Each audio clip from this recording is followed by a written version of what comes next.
Hello everyone, আসসালামু আলাইকুম। Welcome back to my channel. সবাই কেমন আছেন? আশা করছি যে যেখান থেকে আমার এই ভিডিওটা দেখছেন আপনারা সবাই অনেক বেশি ভালো আছেন এবং সুস্থ আছেন।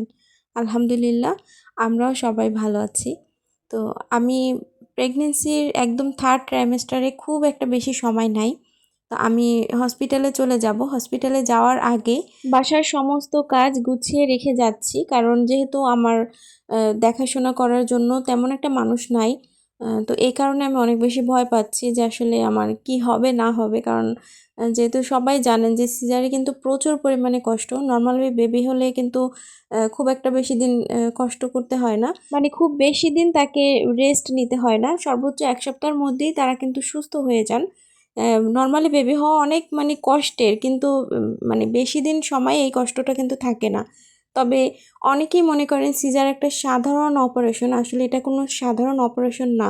এটা কিন্তু অনেক মেজর একটা অপারেশন। যেহেতু সিজার এখন অ্যাভেলেবেল বলে সবাই এটাকে সাধারণভাবে নিচ্ছে, কিন্তু আসলে এটা কিন্তু কোনো সাধারণ কোনো অপারেশন না, মেজর একটা অপারেশন। তো যাই হোক, আমি এখানে একটু বলে নিচ্ছি, আমি গরুর মাংসটা রেডি করে নিয়েছি, মানে ফ্রিজে রেখে দিব। সব কিছু গুছিয়ে রেখে যাচ্ছি, যেহেতু হসপিটালে ভর্তি হয়ে যাব। ঘরের সমস্ত কাজ একদম সুন্দরভাবে গুছিয়ে রেখে যাচ্ছি, যাতে আমার শাশুড়ি আমাকে দেখাশোনা করবে, তার জন্য কোনো রকমের অসুবিধা না হয়।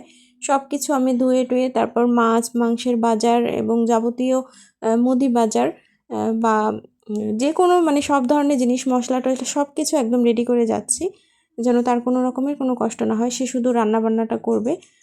এই তো। তো যেটা বলছিলাম আর কি, অনেকে মনে করে যে সিজার আসলে খুবই সহজ একটা নর্মাল একটা ব্যাপার, আসলে এটা কিন্তু নর্মাল কোনো জিনিস না। একটা সিজারের মানে সিজারিয়ান মাই জানে যে এই সময় কতটা কষ্ট করতে হয়। নর্মালি বেবি হওয়া অনেক কষ্টের, মা হওয়াই অনেক কষ্টের। তবে সিজারিয়ান মাদের অনেক বেশি ভোগান্তি পোহাতে হয়। একটা মাকে বেবি নিতে হলে প্রথম থেকেই যেমন 9টা মাস কষ্ট করতে হয়, তেমনি সিজারের পর অন্তত মানে একদম কম করে হলেও 1 থেকে 1.5 মাস কিন্তু তাকে একদম বেড রেস্টেই থাকতে হয়। তা না হলে কিন্তু যে যে সেলাইটা করা হয় ওটা কিন্তু ছুটে যাওয়ার সম্ভাবনা থাকে, ইনফেকশন হওয়ার সম্ভাবনা থাকে। আর একজন সিজারিয়ান মা সারা জীবন কিন্তু মানে অসুস্থতায় ভুগতে থাকে এই একটা সিজারের কারণে, বা যার 2টা সিজার হয় অথবা 3টা।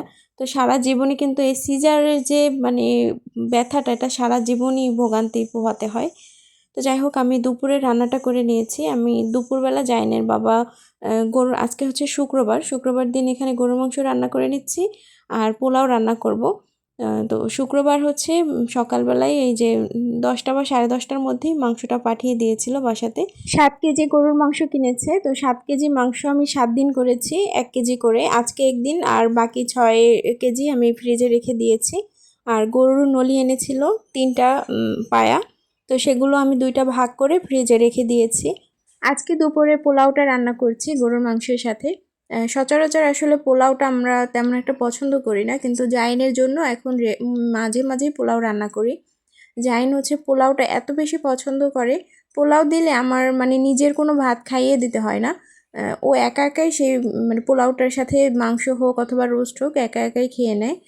এজন্য কোনো রকম মানে ওকে নিয়ে কোনো ঝামেলাই করতে হয় না। আমি পোলাওয়ের ভিতরে একটু গাজর, মটরশুঁটি, কিশমিশ এগুলোও দিয়ে দিয়েছি। তো ওটাকে আমি এখন দমে রেখে দিয়ে তারপর মাংসটা রান্না করে নিচ্ছি। মাংসটা খুব ভালোভাবে কষানো হয়ে গেছে। এখানে আমি বড় বড় করে তারপর আলু দিয়ে দিয়েছি, 3টা আলু দিয়েছি, আজকে একটু বেশি পরিমাণে আলু দিয়েছি। নতুন আলু মাংসের ভিতরে দিলে আসলে খেতে খুবই ভালো লাগে। আর কিছুটা কাঁচামরিচ দিয়েছি ফ্লেভারের জন্য। আর এখন ঝোলের জন্য আমি গরম পানি দিয়ে দিচ্ছি, তাড়াতাড়ি যেন সিদ্ধ হয়ে যায়। আর এখানে হচ্ছে আমি পোলাওটা দমে রেখে দিয়েছিলাম, এখন দেখতে পাচ্ছেন কতটা সুন্দর হয়েছে। আর আগেই আমি বেরেস্তা করে রেখেছি পোলাওয়ের জন্য, তো বেরেস্তাটা এখন দিয়ে দেব উপরে। মটরশুঁটি এবং গাজরটা আমি সবসময় মানে একদম পানিটা যখন শুকিয়ে যায় তখন দেই, এতে করে কালারটা অনেক সুন্দর আসে।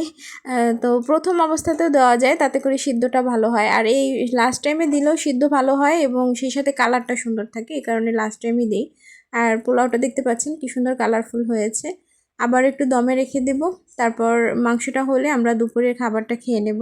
বাকি পেঁয়াজ বেরেস্তাগুলো আমি মাংসের ভেতরে দিয়ে দিয়েছি। আর এদিকে হচ্ছে আমার সব কিছু রেডি করা হয়ে গেছে, মাংসটাও হয়ে গেছে। এবার আমরা হচ্ছে দুপুরের খাবারটা খেয়ে নেব। আমি সার্ভ করে নিচ্ছি, পাতিল সহ নিয়ে এসেছি কারণ লেট হয়ে গেছে অনেক, জাইনের বাবা এসে বলল যে মানে নামাজ পড়ে এসেছে শুক্রবার দিন, তো আসার পরে দেখতে পাচ্ছেন আমি কিন্তু সালাডটা রেডি করে নিয়েছি, এখনও পর্যন্ত তৈরি করিনি, মানে এত বেশি তাড়াহুড়ো ছিল এই কারণে আর বাটিতে সার্ভ করতে সময় পাইনি। তো খুব দ্রুত করে দুপুরের খাবারটা এখন আমরা খেয়ে নেব। কি মজা, খাও হাত দিয়ে সুন্দর করে খাও। সালাদ খাবা একটু, একটু সালাদ সালাদ খাবা? শুধু পোলাও খাবো। আচ্ছা খাও।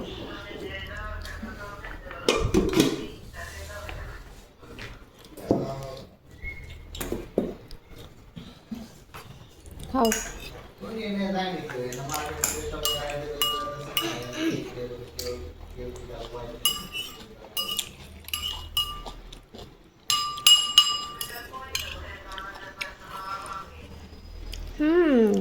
এই তো সুন্দর করে খাচ্ছে।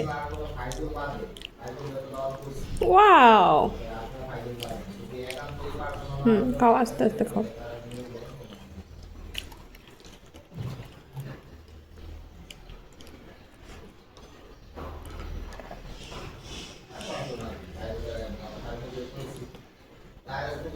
খাও। শসা নাই বাবা, শসা শেষ হয়ে গেছে। তুমি এই সালাদ খাবা, এটা টমেটোর সালাদ, টমেটোর এটা খাবা না?